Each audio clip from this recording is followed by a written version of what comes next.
Okay, we're going to be finding the domain of these rational functions.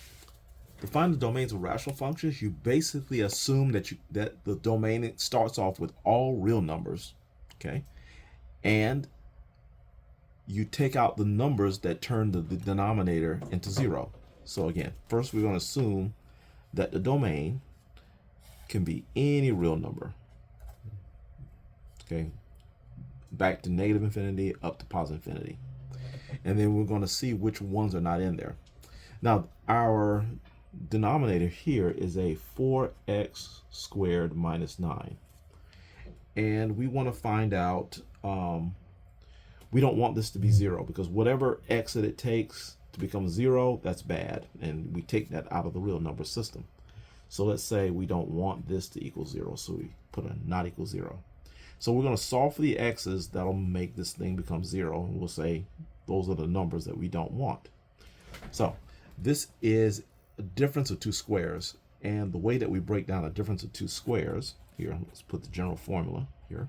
This is the difference of two squares.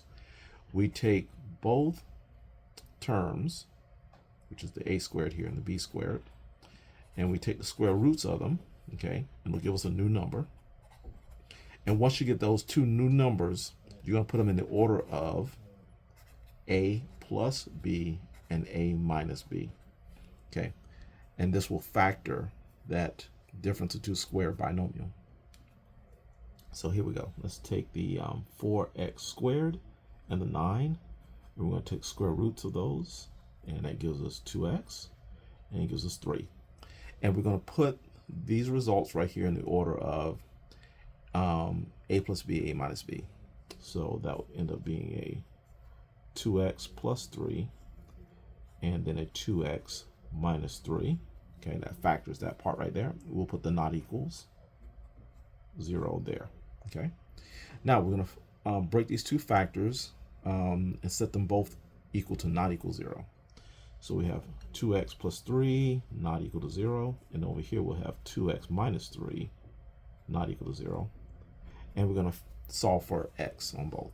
So subtracting 3 from both sides here gives us 2x equals negative 3. And then we'll divide both sides by 2 here. Oh, sorry, not equal to 3. Divide by 2, we'll get 1x here. And over here, we'll get negative 3 halves.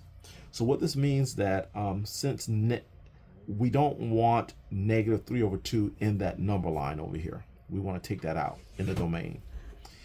Let's solve over here. So add 3 to both sides, and we'll end up getting a 2x equals 3, and then we'll divide by 2 on both sides, and we get x does not equal 2/3. So we have to take that number out of the number line. So when you take these two numbers out of the number line, let's find where that number is. Negative 2/3. Let's say it's right about here. So let's put that right there. That'll be our negative 2/3. And the positive 2/3, I would assume, is right about there. When you take these two numbers out of the number line, it leaves this area, sorry, that area, and that area. It leaves 3 areas. So let's actually kind of draw that. So we're taking out the negative 3 halves and the positive 3 halves. And we will describe these 3 areas that's left over as this is negative infinity up to negative 3 halves.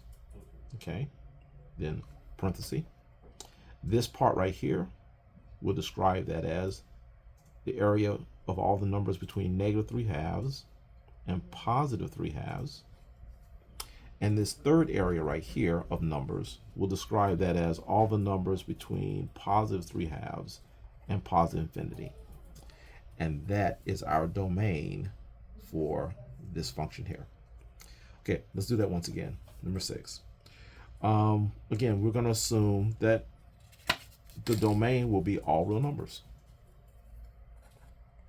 That you can use any number, and then we'll find out what numbers don't work, and we'll take those out of the real number system here. So we take the denominator, x squared minus 9x plus 18, and we want to find out when that equals 0, or we want to find out what numbers for x will give you 0. We want to take those out, so we don't want it to equal 0. So we have to factor this. So that's a trinomial, and x squared came from x times x. Now 18 is a lot of choices. 18 could have come from 18 times 1, 9 times 2, 6 times 3. Oh my God, it's a lot of things. Okay, it could have came from 3 times 6, 9 times 2, 8, 1 times 18. So there's a lot of choices there we can put there. I'm gonna choose the I'm gonna choose 6, 3, and I'll tell you why. 6 and 3. It's because same sign. This right here is a plus sign. It means that we need same signs here. Same signs always add.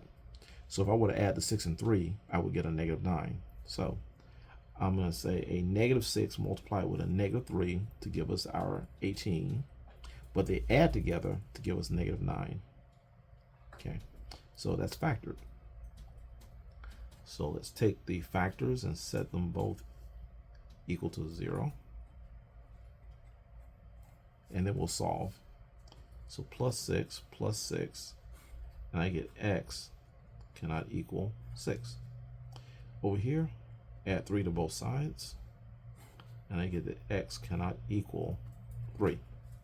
So this is our original assumption that our domain would start off with all the real numbers, and we want to take these two numbers, 6 and 3, out of the line.